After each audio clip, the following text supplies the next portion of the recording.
All right, happy Labor Day, everybody. Um, Man, it just seems like it's one thing after the next. So I got all that work done yesterday, and I added the sand. The water got super cloudy,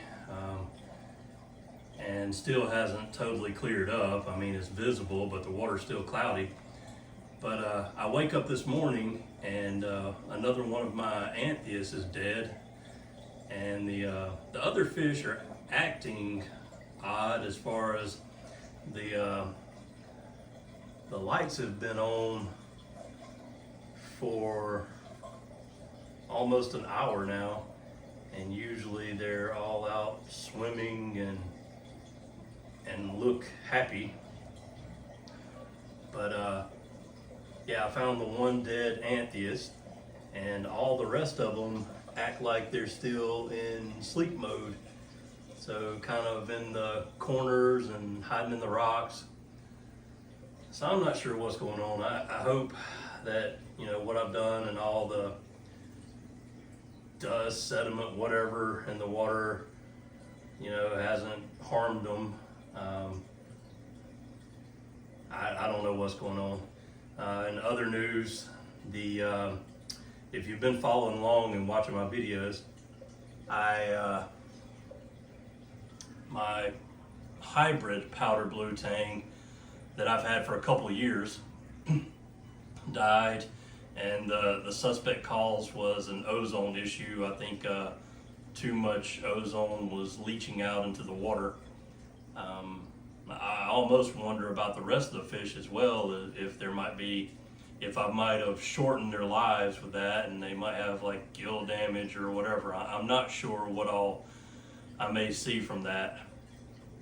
But anyway, I had that fish die, so I was unable to find, I like the hybrid powder blue Tang because it's blue at times. It goes from dark blue, light blue to a purple color at times.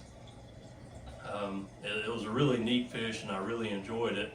It was, my purple Tang and it were my two favorite fish.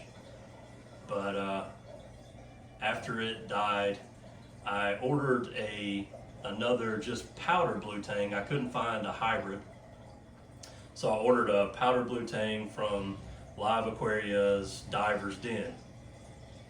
Well, they're supposedly like quarantined before they ship out, and I've always had good luck with them. I don't think I've ever had any fish that I've ordered from Diver's Den come down with anything or any problems.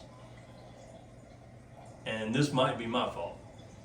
So prior, I ordered off Live Aquaria 6 more anthias, and I had them in the quarantine tank, and all of them had ick show up, and or it might have been velvet. I'm not sure what they had. It looked like ick. They had white dots on them anyway, but all of them died within the 7-day kind of warranty period that they give you. So I tried treating them with API General Cure, and also tried like an ick treatment, but they didn't last very long. So I got a credit with Live Aquaria as far as that goes. Well, it might have been my own fault. So the quarantine tank, I usually always make sure that it's cleaned out and sterile before my next fish come in. But I'd ordered the powder blue, it came in, and I drained the quarantine tank down to like water down at the very bottom.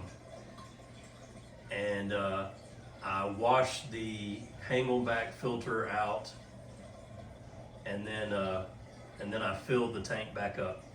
I normally take a towel and wipe the bottom out, and then most of the time, if I don't let it sit dry for a little while in between, then I'll usually take some hydrogen peroxide and put on a paper towel and wipe it down good, and before I fill it back up. Well, this time I had some time restraints and issues happen to where I was working and it came in, you know, during the week, and I just didn't have full amount of time to dedicate to it, clean it like I normally did. So the powder blue Tang came in, and I put it in quarantine, and it immediately had, like, you know, within 2 days it had white dots all over it. I don't know if it came with that already or if that was like a remnants of what was left from the Anthias, and that might have been my fault. It was not very good fish keeping on my part that happened. You know, I know better, and I should have done better. But so that it might have been completely my fault on that one. I'm not sure, but it's, you know, 100% possibility. So I tried treating it, and it made it over the 7 days, and of course after 7 days, I think we're on like day 10, it died. So I tried everything I could. I even read or watched the Humble Fish video. I really trust a lot of stuff he does, because he does all types of stuff with fish treatments and medications and things like that. So he said to really slow down ick, which the fish started looking horrible. It started not eating well. So I'm not sure if this was a good move, already being in the weakened state, but I didn't know what else to do. So I tried the hydrogen peroxide bath that he posted about. So it's basically 20 mLs of 3% hydrogen peroxide to a gallon of water. Put an air stone in there, and then let them sit for 30 minutes in the bath, and then put them back in the tank. So I did that, you know, just trying to save it, and then it was like 2 days later, it died. So no luck with that one. So I'm having a run of bad luck here with fish. So it almost makes you think at times, you know, I understand completely why so many people start in the hobby and then they get out quickly, because all the things that you have happen. And I think at this point, I've gone through every scenario almost. Now, being new, like I said, I've done saltwater fish, like Fowler tanks, for 20 plus years. So I've done fish keeping for a long time. The reef keeping side, I am newer at. You know, I guess between 10 and 15 years ago, I started doing some soft corals and anemones and things like that, and kept those. Within the past, how long has it been now? 2 years maybe, is when I first started SPS corals. Never any experience with them prior. So I've started that route, and I've had some ups and downs with that. So I mean, there's just a lot of things, you know, when you deal with fish illness, issue with corals, you know, just the tank. I've had, oh gosh, all kinds of different, you know, I've had cyano, I've had, you know, the red slime, the dinos. I've had all that stuff and had to treat different ways, and now I'm battling pH and all this type stuff. So it's been a rough and rocky road. I think, you know, years ago it was very simplistic when I did the Fowler tanks. I never ran into really any issues in years and years of keeping fish. But now that I've started making things more complicated, I guess, I've gone through a little bit of all of it. And then back in the day, it was always using actual live rock out of the ocean, and I didn't run into nearly the issues like pH and the dinos and all that type stuff. I never had any of that stuff show up. So I think, you know, a lot of it's from using all this artificial rock and not having all the ocean bacterias and you know, just all that good stuff that would really help and benefit the tank back then. But, you know, a lot of it's just my fault, like experimenting and trying things like ozone. I'm a gear junkie, gearhead. I like new things and products, and I like to just try things out and see how it works, and if I want to continue using it, if it makes my life easier, if it makes the tank happier, all of that type stuff. And some things, you know, you determine aren't for you. Some things I've failed at. So anyway, it's still, you know, the whole hobby for me, like I said, being in the hobby 20 plus years, but corals, you know, maybe, I guess maybe like 8 years or so. I think I actually had corals. I had anemones a long time ago, and I dabbled in some soft corals, like, well, let's say leathers. I had like a toadstool leather like 15 years ago, and that type thing. But yeah, it's still a newer adventure with all the SPS stuff. And it's one of those things, like I keep having a lot of failures, and while I do, like it bothers me that I'm having failures that are affecting living organisms and animals. I mean, I hate that due to my faults and issues and what I'm doing is causing them to suffer in any way and causing losses. You know, it makes me feel bad as far as that aspect.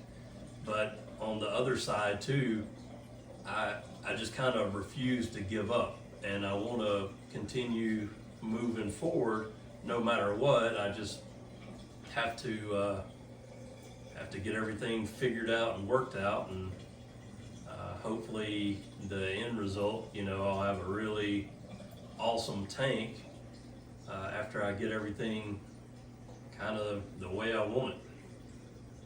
So anyway, I appreciate, you know, everybody following along in this journey with me and watching the videos. You know, I'm not one. I quit doing like the intros and all the editing and all that stuff. I'm not sponsored. I don't get anything for free. Every single piece is paid for out of my own pocket. So I just, as I do these, I do it, one, because I somewhat enjoy it. Like, making videos can be kind of time consuming, and it's not something I have to do, but I do it for two reasons. One is to just share my journey and problems, issues, just talk about all of it and things I try in hopes that it might help somebody else. You know, somebody might be starting out and they want to put together a list of everything they want and look at some of the things that have worked well for me or I've failed with, or who knows. I mean, you know, maybe somebody will just watch a video and get inspired, or maybe somebody will watch a video and see some of the issues I've had or all the issues I've had and decide, man, that's just not for me, you know. So the other thing is that I post videos now. You can read, I can get information from forums and things like that, but it's always good to me if people that have already been in that spot and have already tried that, you know, I can find some of the information in some videos I find, but it's always helpful when you have people that have already been there that kind of, you know, leave comments as far as what they've done and what's worked for them. And if they notice things, you know, somebody with 30, 40 years experience in the hobby and maybe 15 plus years experience with SPS, you know, there's a lot of information from them that I really want to, you know, pick their brain and get help from and really value their thoughts and opinions. So, you know, I hope that I maybe get people like that can chime in and just leave comments and advice that'll not only help me, but just help other people in the hobby as well. So anyway, that's just kind of the latest and what's going on with the tank. Kind of a sad video as far as more fish loss, but I'm going to try to you know, do everything I can to make sure that the fish are happy and healthy, and the corals as well. I think the corals are actually looking pretty good. Like right now, all I have in there is SPS, and there's a lot of polyp extension on the majority of them. So I think they're pretty happy. I still don't have all the coloration I want. I sent off the one ICP test, and I've got 2 more ICP test kits here that you know, I'm gonna try to do maybe like 1 a month for a little while, and just make sure all my parameters are good. The only thing with this last ICP test that I sent off, the only 2 things that were off on it, it said the boron was low, and it recommended buying boron and adding to the tank, and it said that actually can help pH stability. So that's not an element that I've ever dosed or really looked into. You know, I figured with the salt mix that said it contains all the natural elements found in seawater, so I thought that would, you know, have all that stuff covered. And then, you know, I do dose the Tropic Marin, the A and K, so I was hoping I'd get everything that I need there. But anyway, it said the boron was low, and the only thing that it showed that was high is iron. I'm not sure why or how the iron would be high. Being a metal, I mean, I don't know if there's something in the equipment that's leaching that out into the water. I'm not sure what the reason that I would have a high level of iron. It's not something that I'm dosing. So, I mean, there might be iron in the A and K on the Tropic Marin, but I don't know why it would be high and nothing else is. So, but everything else on the ICP test looked good. All the perimeters and everything was checked out. It was all green. Nothing but those 2 things. So we will. I'll send off another ICP test. I might just, you know, do it in another couple weeks, just to see where everything's at. Maybe in a week even. I don't know. But I guess that'll wrap up this video.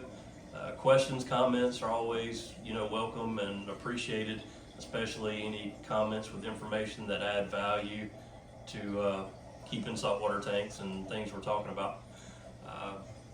And I guess that'll do it. Thanks for watching.